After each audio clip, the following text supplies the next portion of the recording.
বন্ধুরা, আমরা যাকে ভীষণ পরিমাণ ভালোবাসি, সেই মানুষটি আমাদের সাথেই সবসময় থাকবে, আমাদের সাথেই সবসময় কথা বলবে, আমাদেরকেই সবসময় কল করবে, এটাই আমরা সবসময় চাই, তাই তো? কিন্তু মানুষটা আমাকে কল করবে না, যখন সেই মানুষটা আমাকে মেসেজ করবে না, যখন সেই মানুষটা আমাকে পাত্তা দেবে না, তখন কষ্টটা কত বেশি পরিমাণ হয় সেটা আমরা ছাড়া আর কেউ বুঝতে পারবে না, তাই না? তাই আজকের ভিডিওতে আমরা জানবো, যখন আমাদের প্রিয়জন আমাদেরকে কল করা বন্ধ করে দেবে, মেসেজ করা বন্ধ করে দেবে, পাত্তা দেওয়া বন্ধ করে দেবে, তখন আমাদের এমন কি করা উচিত যার মাধ্যমে সে অতি সহজেই অতি তাড়াতাড়ি আমাদেরকে কল করতে শুরু করে, বা সেই মানুষটা কল করার জন্য ব্যতিব্যস্ত হয়ে ওঠে, পাগল হয়ে ওঠে। তো চলো শুরু করা যাক আজকের মেন ভিডিও। যদি মনে হয় আজকের ভিডিও দেখে ভালো লেগেছে, ভিডিওটি লাইক করো, চ্যানেলটা সাবস্ক্রাইব করে রাখো।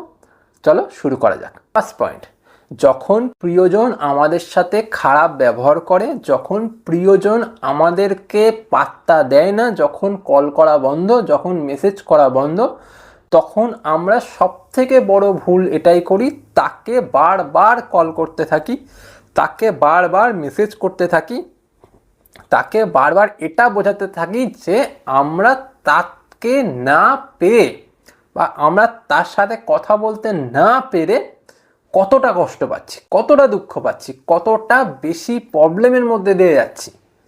এই যে বিষয়টা যে আমরা তাকে বুঝিয়ে দিলাম, এটাই কিন্তু সেই মানুষটার কাছে একটা পাওয়ার পয়েন্ট হয়ে থেকে গেল। এবার এই যে বিষয়টা আমরা ওকে বুঝিয়ে দিচ্ছি যে ওর কল আমাদের চাই, ওর মেসেজ আমাদের চাই, ওর থাকাটা আমাদের কাছে অনেক গুরুত্বপূর্ণ, তখনই কিন্তু ও আরও লাই পেয়ে যাচ্ছে। এটাই করা বন্ধ করতে হবে। যখন প্রিয়জন আমাদেরকে কল করছে না, প্রিয়জন আমাদেরকে মেসেজ করছে না, প্রিয়জন আমাদের সাথে যোগাযোগ করতে চাইছে না, তখন তাকে এটা বোঝানোর থেকে এটা বোঝাও যে তুমি না কল করলেও, তুমি না মেসেজ করলেও আমি থাকতে পারি, আমি স্বাভাবিক থাকতে পারি, আমি শান্ত থাকতে পারি, আমার জীবনে কোনো রকমের হেরফের হবে না। যখন সেই মানুষটা এটা বুঝবে, যখন সেই মানুষটা এটা তুমি এটা মানুষটাকে বোঝাতে পারবে, তখন দেখবে মানুষটা সুর করে তোমার কাছে চলে এসছে। কারণ ওর মনের ভেতর কিন্তু এই প্রশ্নটা আসবে যে এতদিন ধরে যেই মানুষটা আমার পিছন পিছন ঘুরতো, যেই মানুষটা আমার জন্য সব কিছু করতো, সেই মানুষটা হঠাৎ করে কোথায় গায়েব হয়ে গেল, কেন মেসেজ করছে না, কেন সে কল করছে না, কেন মেসেজের উত্তর দিচ্ছে না। যেটা তুমি এখন ব্যতিব্যস্ত হচ্ছ, ঠিক সেটা তার মধ্যে আসবে, যদি তার মধ্যে ভালোবাসার একটুও দাম থেকে থাকে। তো বুঝতে পারলে? সেকেন্ড পয়েন্ট, তোমাকে এটা দেখাতে হবে তুমি নিজের লাইফে, নিজের জীবনে কতটা ব্যস্ত। এতদিন তুমি শুধুমাত্র এটাই দেখিয়ে এসছো যে তুমি ওর জন্য কতটা কি করতে পারো, কিন্তু তুমি এত কিছু ওর জন্য করেও কি ওর লাইফে একটুও জায়গা করতে পেরেছো? এতদিন ও মজা নিয়েছে, মজা নেওয়া শেষ হয়ে গেছে, তোমাকে ছুঁড়ে ফেলে দিয়েছে রাস্তায়। তুমি তুমি কান্নাকাটি করছো, দুঃখ পাচ্ছ, কষ্ট পাচ্ছ, তাতে তার কোনো ভ্রুক্ষেপ নেই। এখন তুমি যদি এটা দেখাতে পারো যে ও তোমার সাথে নেই, এমন অবস্থাতেও তুমি নিজে ভেঙে পড়োনি, তুমি নিজে কোনোভাবে কমতি হয়ে যাওনি, তুমি নিজে কোনোভাবে কষ্ট পাচ্ছ না, তুমি নিজের লাইফে ব্যস্ত হয়ে গেছো, নিজের জীবনটাকে ভালোভাবে কাটাচ্ছ, তখন কিন্তু ওর সেই কষ্টটা হবে। কারণ তুমি যখন এটা দেখাবে তুমি সোশ্যাল মিডিয়াতে অ্যাক্টিভ, তুমি পজিটিভ পোস্ট করছো, তুমি পজিটিভ ভাইবস দেখাচ্ছ, তুমি ভালো মতন রয়েছো, তখন তার গায়ে লাগবে, কিন্তু তার মধ্যে একটা ইনসিকিউরিটি জন্মাবে, বা তার মধ্যে একটা কিউরিওসিটি জন্মাবে যে কি ব্যাপার, এতদিন ও আমার জন্য কষ্ট পেত, কান্না করতো, দুঃখ করতো, এখন হঠাৎ করে তার কি হলো, এখন কেন সেই মানুষটা আমার সাথে কথা বলছে না, এখন কেন সেই মানুষটা কলের উত্তর দেয় না, এখন কেন সেই মানুষটা মেসেজের উত্তর দেয় না, কেন এখন আমার থেকে সে দূরে দূরে থাকে।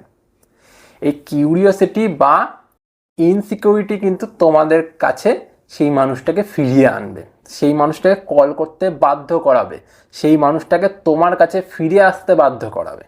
বুঝতে পেরেছো?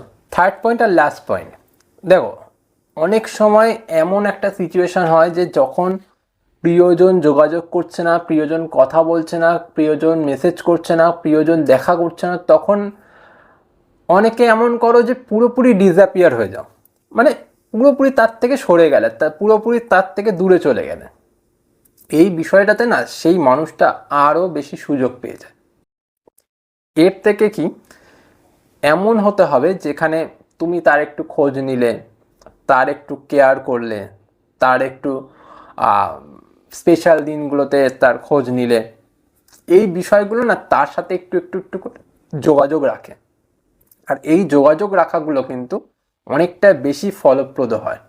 তুমি একবারে দূরে চলে গেলে, একবারে যোগাযোগ বন্ধ করে দিলে, বা একবারে ও কল করছে না আমিও কল করব না, এরকম করে ফেললে, তাহলে কিন্তু ও সুযোগ পেয়ে যাবে যে তুমি নিজের তো সরে গেছিলে, আমাকে কেন দোষ দিচ্ছ। তখন কিন্তু ও নিজের দোষটা দেখবে না, তখন তোমার দোষটা দেখবে। এর কারণে তুমি মাঝে মাঝে ওর সাথে ইন্টারাকশন রাখবে, মাঝে মাঝে ওর সাথে কথা বলবে, মাঝে মাঝে ওর একটু খোঁজ খবর নেবে, ওর বাড়ির খোঁজ খবর নেবে, সবার বিষয়ে একটু জানতে চাইবে।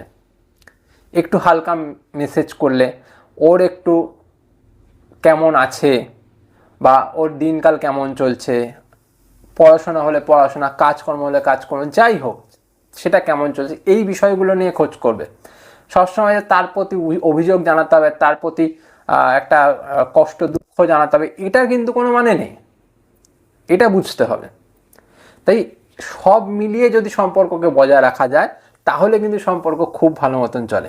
সেই মানুষটা যে কল করছে না, সেই মানুষটা দূরে রাখতে চেষ্টা করছে, বা সেই মানুষটা দূরে চলে যেতে চেষ্টা করছে, সেটা কিন্তু সে সম্ভব করতে পারবে না, কারণ সেখানে সে বাধা প্রাপ্ত হবে। আর এই বাধাটাই তোমাকে করে দেখাতে হবে।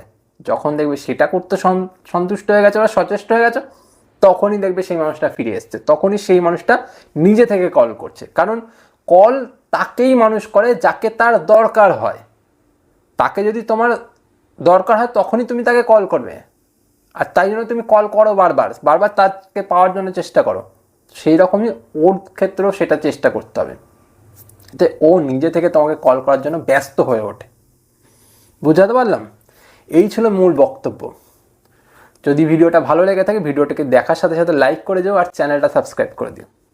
চলো আজ চলি, পরে দেখা হচ্ছে অন্য কোনো ভিডিওতে। টাটা।